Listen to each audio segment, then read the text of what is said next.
স্পেনের বিপক্ষে বিশ্বকাপের মেগা ফাইনালের ঠিক আগে আর্জেন্টিনার শিবিরে আশ্রয় পড়ল এক চরম হতাশার খবর। বিশ্ব ফুটবলের সর্বোচ্চ নিয়ন্ত্রক সংস্থা ফিফার অফিসিয়াল তদন্তের মুখে পড়েছে বর্তমান বিশ্ব চ্যাম্পিয়নরা। ইংল্যান্ডকে হারিয়ে যখন ফাইনালে ওঠার উল্লাসে ভাসছিল আলবিসেরা, ঠিক তখনই মাঠের ভেতর করা এক রাজনৈতিক ভুলের কারণে এখন বড় বিপদে লিওনেল মেসির দল। ডিফেন্ডার লিজান্দ্রো মার্টিনেজ ও লো সেলসোর উঁচিয়ে ধরা একটি বিতর্কিত ব্যানার নিয়ে যুক্তরাজ্য জুড়ে শুরু হয়েছে তীব্র তোলপাড়। পরিস্থিতি এমন পর্যায়ে পৌঁছেছে যে যুক্তরাজ্যের শীর্ষ সরকারি কর্মকর্তাদের চাপে আনুষ্ঠানিক তদন্ত শুরু করতে বাধ্য হয়েছে ফিফা। কি লেখা ছিল সেই ব্যানারে, আর ফাইনালের ঠিক আগে ফিফার এই তদন্ত আর্জেন্টিনার জন্য কতটা বড় শাস্তির কারণ হতে পারে? ফুটবলের আড়ালে থাকা এই গুরুতর আপডেটটি জানতে ভিডিওটি এখনই শেষ পর্যন্ত দেখুন।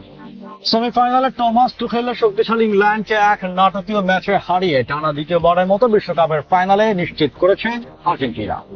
ম্যাচ শেষে যখন মাঠের ভেতর বাঁধভাঙা উল্লাসে মেতেছিলেন আর্জেন্টাইন ফুটবলাররা, ঠিক তখনই ঘটে এক অনাকাঙ্ক্ষিত ঘটনা। মাঠে দাঁড়িয়ে যখন উদযাপন চলছিল তখন আর্জেন্টিনার ডিফেন্ডার লিজান্দ্রো মার্টিনেজ এবং বেঞ্চে থাকা মিডফিল্ডার জিওভানি লো সেলসো হাসি মুখে গ্যালারির দর্শকদের উদ্দেশ্যে একটি বড় ব্যানার উঠিয়ে ধরেন, যেখানে স্প্যানিশ ভাষা লেখা ছিল লাস মালভিনাস সন আর্জেন্টিনাস, আর সহজ বাংলা অর্থ হলো ফকল্যান্ডস আর্জেন্টিনা। আর এই ফকল্যান্ড দ্বীপপুঞ্জের সার্বভৌমত্ব নিয়ে আর্জেন্টিনা ও যুক্তরাজ্যের মধ্যে রয়েছে এক দীর্ঘ ঐতিহাসিক ও রাজনৈতিক বিরোধ। ফুটবল মাঠের ভেতর এমন একটি সংবেদনশীল রাজনৈতিক বার্তা প্রদর্শন করায় স্বাভাবিকভাবেই যুক্তরাজ্যের তীব্র প্রতিক্রিয়া সৃষ্টি হয়েছে।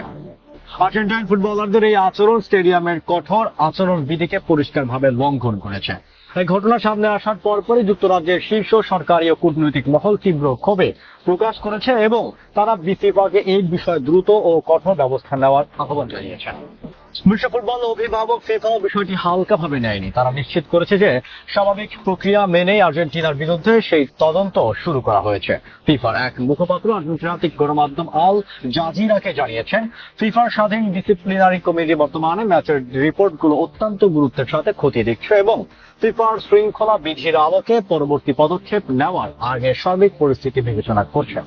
যদিও বিতর্কিত এই ব্যানারটি খেলোয়াড়দের কাছে ঠিক কোথা থেকে কার মাধ্যমে এসেছে তা এখনো নিশ্চিত হওয়া যায়নি, তবে ব্যানারটি যারাই সরবরাহ করুক না কেন তা মাঠে উঁচিয়ে ধরে আর্জেন্টিনার দল বড় ধরনের কোড অফ কন্ডাক্ট লঙ্ঘন করেছে বলে মনে করছেন ফুটবল বিশ্লেষকেরা।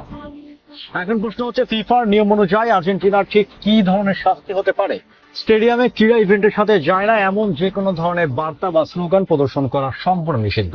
এর মধ্যে যে কোনো ধরনের রাজনৈতিক আদর্শগত ধর্মীয় কিংবা আপত্তিকর বিষয় অন্তর্ভুক্ত রয়েছে। ফিফা চাইলে স্টেডিয়ামে শৃঙ্খলা বিধি লঙ্ঘনের দায়ে আর্জেন্টিনার অভিযুক্ত খেলোয়াড়দের পাশাপাশি দেশটির ফুটবল ফেডারেশন অর্থাৎ এএফএ এর বিরুদ্ধেও আইনি ব্যবস্থা নিতে পারে। তবে স্বস্তির খবর হলো, এই ধরনের রাজনৈতিক বার্তা প্রদর্শনের জন্য সাধারণ ফিফা বড় কোনো ম্যাচ ব্যানের মতো কঠিন শাস্তি দেয় না। সাধারণত এই অপরাধের জন্য জরিমানার পরিমাণ হয়ে থাকে 5,000 থেকে 20,000 মার্কিন ডলার পর্যন্ত। তবে জরিমানার পরিমাণ যাই হোক না কেন বিশ্বমানের মহাকাব্যিক ফাইনালের ঠিক আগে মাঠের বাইরে বিতর্ক এবং ফিফার তদন্তের মুখোমুখি যাওয়া নিশ্চিতভাবেই আর্জেন্টিনার দলের মনোযোগে কিছুটা হলো বিঘ্ন ঘটিয়েছে। ড্রেসিং রুম আনন্দের মাঝে জন্ম দিয়েছে কিছুটা হতাশা ও অস্বস্তি। এই সমস্ত বিতর্ক আর মাঠের বাইরে এই তদন্তের এক পাশে সরিয়ে রেখে আগামী রোববার বাংলাদেশ সময়ের রাত 1টায় নিউ ইয়র্কের নিউ জার্সি মেট লাইফ স্টেডিয়ামে অনুষ্ঠিত হতে যাচ্ছে সেই বহু কাঙ্ক্ষিত বিশ্বকাপ ফাইনাল, যেখানে নিজেদের বিশ্ব চ্যাম্পিয়নদের মুকুট ধরে রাখার লড়াইয়ে স্পেনের মুখোমুখি হবে আর্জেন্টিনা। বন্ধুরা, লিজান্দ্রো মার্টিনেজ ও লো সেলসোর এই ব্যানার প্রদর্শনকে আপনি কিভাবে দেখছেন? ফুটবল ম্যাচে কি এমন রাজনৈতিক বার্তা দেওয়া ঠিক? আর এই বিতর্ক পাশ কাটিয়ে আর্জেন্টিনা কি পারবে রোববার স্পেনকে হারিয়ে আবারও বিশ্বকাপে সেরা হতে? আপনার মূল্যবান মতামত কমেন্ট বক্সে আমাদের অবশ্যই জানাবেন। ভিডিওটি ভালো লাগে লাইক ও শেয়ার করুন এবং বিশ্বকাপের ফাইনালের প্রতি মুহূর্তের উদ্দেশ্যে আসা আপডেট সবার আগে পেতে আমাদের চ্যানেলটি সাবস্ক্রাইব করে পেজটি ফলো করে সাথেই থাকুন। ধন্যবাদ।